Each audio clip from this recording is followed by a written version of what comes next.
Olá, meu nome é Nick Gomes e vamos para mais uma aula. Agora a gente vai falar sobre projeto executivo luminotécnico. Bom, acredito que a maioria dos alunos, se bem que eu tenho alguns alunos que não são da área de arquitetura, mas que são amantes da iluminação, acredito que a maioria dos alunos já tem algum conhecimento de planta, desenho técnico e sabem da importância do projeto executivo e do detalhamento, mas eu acho que sempre vale a pena a gente reforçar isso. E o projeto executivo é o documento que vai para a obra. Então, é humanamente impossível, no meu caso, por exemplo, eu acompanhar a instalação de todas as obras que eu faço. Bom, eu já fiz mais de 1.200 projetos ao longo da minha carreira, porque tiveram alguns anos que eu trabalhava em loja, então eu fazia muito projeto, muito. Claro que eu contava com uma equipe. Agora, agora eu estou pegando projetos maiores, então o volume diminuiu, mas aumentou, assim, por exemplo, eu faço projetos de 5 andares, mas a quantidade diminuiu, mas o volume do projeto aumentou, né?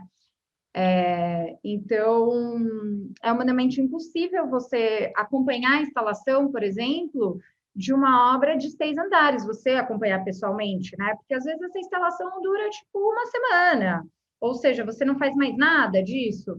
Mas o meu ponto é, se você tem um documento, no caso, o projeto executivo, que diz exatamente como aquilo deve ser instalado, exatamente como você quer que aquilo seja instalado, porque tem um ponto muito importante que eu falo para a minha equipe. Se você não decidir, alguém vai decidir por você. E se você não disser, né? Se você não disser como você decidiu aquilo, também não adianta, porque você decidiu, mas você não disse, você não documentou como aquilo, qual que é a sua decisão. Também não vale de nada, porque a pessoa que pegar aquele documento, ela tem que ler, entender e conseguir executar corretamente. Então, isso é extremamente importante, né? Eu sou muito chata com o executivo e com detalhamento. A minha faculdade é uma faculdade muito técnica, eu fiz Mackenzie.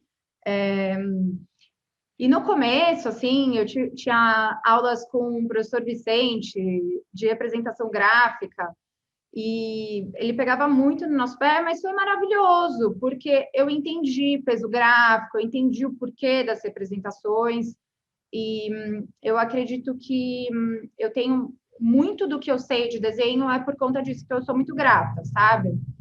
Bom, eu vou mostrar para vocês esse projeto dessa clínica, que é o projeto mais recente que eu entreguei faz 3 dias, e eu vou mostrar esse executivo, como você faz uma legenda. Eu não vou mostrar todos os ambientes, vou dar uma passada geral, mas vou focar em um ambiente. Então, por exemplo, o que eu quero mostrar muito para vocês, olha, vamos dar uma olhada aqui nesse banheiro, tá? O que é muito importante? Então, a gente localizar a luminária no ambiente. Então, por exemplo, isso daqui, ó, eu já peço para a minha equipe tirar. Isso daqui, esse vaso, eu até deixei de propósito. Esse vaso aqui, olha como atrapalha. Tudo bem, isso daqui veio da arquitetura, mas olha como isso atrapalha o luminotécnico.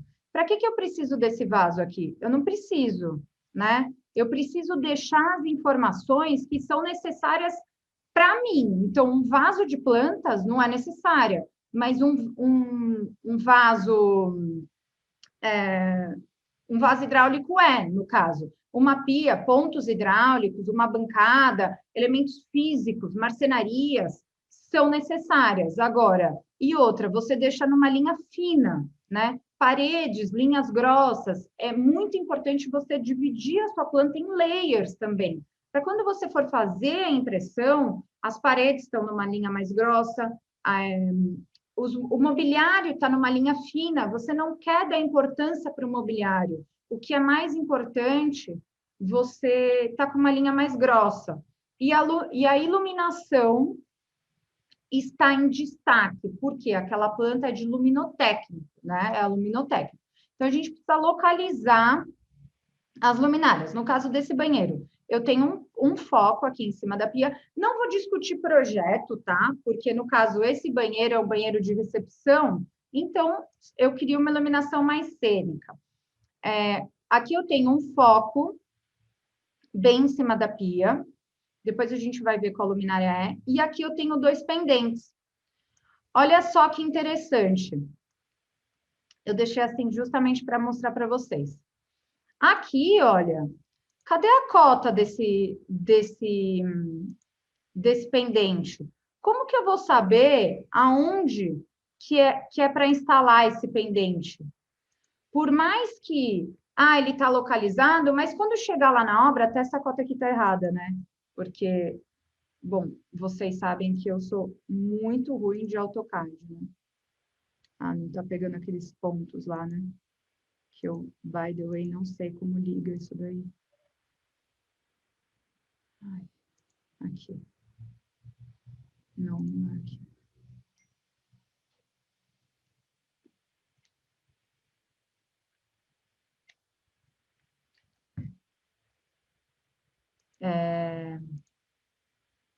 Bom, enfim, cadê a cota aqui desses pendentes, né? Então, assim, como que a pessoa que vai chegar lá para instalar, como que ela vai saber qual que é o lugar desses pendentes? Onde que ela vai instalar isso? Então, eu preciso da cota, né? Então, não adianta a gente colocar uma luminária sem saber a cota, sem cotar. Então, precisa ter a cota. E eu preciso ter a cota nessa direção e na outra direção também, né? E um ponto muito importante, sempre pegando elementos físicos. Então, por exemplo, eu não vou cotar a partir do vaso sanitário, eu vou cotar a partir da parede. Por quê? Eu não sei se o vaso vai estar lá, eu não sei se o vaso está exatamente aqui. Eu coto a partir de elementos, eu falo elementos físicos, então, paredes, pilares, bancadas também pode ser, mas eu não coto a partir de mobiliários soltos. O que seriam mobiliários soltos? Mesas, cadeiras. A gente não pode fazer essa cota a partir disso, porque armário também, a gente não pode cotar a partir de armário. Deixa eu ver se tem um armário aqui, olha. Um armário aqui. Então, essa cota aqui desse embutido, isso aqui também já vai embora. Não vai a partir do armário, ela vai a partir da parede. Porque esse armário aqui, eu não sei se vai estar instalado. Então, eu vou cotar a partir do armário? Não faz sentido, entendeu? E chega lá, aqui na planta o armário está com 65, mas chega lá ele está com 60. Então, a gente sempre tem que facilitar a vida do instalador, tá? Aqui também, olha, eu tenho um perfil. Qual que é a medida desse perfil? Sempre gosto também de, quando é na metade da parede, eu coloco meio e meio. Então, ele vai pegar a parede e vai dividir por 2. Por quê? Às vezes, muitas vezes, e sempre usar medidas inteiras, né? Então, muitas vezes, aqui, por exemplo, ó, eu já vou ajustar isso, 25, 35 ou 30. Imagina para a pessoa que está lá fazendo o mesmo, se bem que eles usam trena digital, mas mesmo assim, é muito mais fácil fazer 30 centímetros do que 26, né? Então, medidas inteiras, é muito mais fácil para fazer a cota, tá? E tem um ponto muito importante. Quando a gente tem pendente, luminárias pendentes, luminárias decorativas, arandelas, a gente tem que dizer a altura de instalação. Então, por exemplo, e aí a gente puxa uma nota explicando. Então, por exemplo, aqui eu tenho esse pendente. Ver detalhe 4A para instalação e alturas do pendente. Aí a gente vem aqui no detalhe 4A. Como que é esse detalhe 4A? Olha. Tá, a 15... Então, a gente desenha, pega a vista da arquitetura, né? A arquitetura já me mandou essa vista de como vai ser esse detalhe. Então, eu tenho o detalhe da bancada. E aí, eu posiciono o meu pendente. Bom, o pendente vai ficar a 15 centímetros da parede, 10 centímetros de distância entre eles. Importantíssimo, sempre cotar de eixo a eixo de luminária, tá? Não da pontinha. Por que isso? Porque essa luminária é redonda. Como que ele vai pegar da ponta? Muito mais complexo. Então, se a gente pega do eixo, ele já tira o centro ali. E também ele já rebate ali em cima para instalar. A mesma coisa aqui da altura, tá? Então, já rebate aqui, essa foto aqui também tá errada. Olha como eu sou minimalista aqui. Enfim. Então, colocar também a nota de instalação. E aí, criar a legenda. Como que a gente cria a legenda, né? Então, essa primeira peça aqui, que é a primeira aqui. Então, eu vou colocar o símbolo da minha luminária, a descrição da minha luminária, porque a pessoa que olha no projeto, ela já sabe o que que é. O símbolo. É um símbolo assim, embutido, mini focos, sem aba. Qual que é o tipo de lâmpada? Qual que é o código? Eu já coloco o código aqui que vem na caixa do fornecedor. Ou o que eu faço também nos meus projetos, L1, L2, L3, e coloco esse mesmo código no projeto. Então, aqui vem acompanhado de um L1.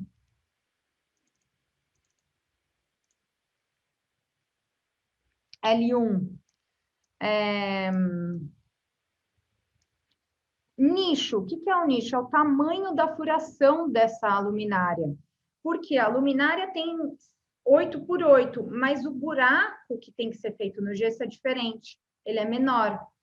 Qual que é a quantidade? Qual que é a potência e qual que é a potência total? Porque é importantíssimo a gente saber essa carga total que vai ter no final, na obra. Principalmente, olha, esse prédio, por exemplo, ele é um prédio LEED. Quando o prédio é LEED, tem algumas certas exigências. Então, uma das exigências desse prédio era a densidade de potência luminosa, DPL, que tinha que ser no máximo 7. Então, densidade de potência luminosa é watts por metro quadrado. Então, a gente pega a potência total do conjunto e divide pelo metro quadrado, que era 342 metros quadrados.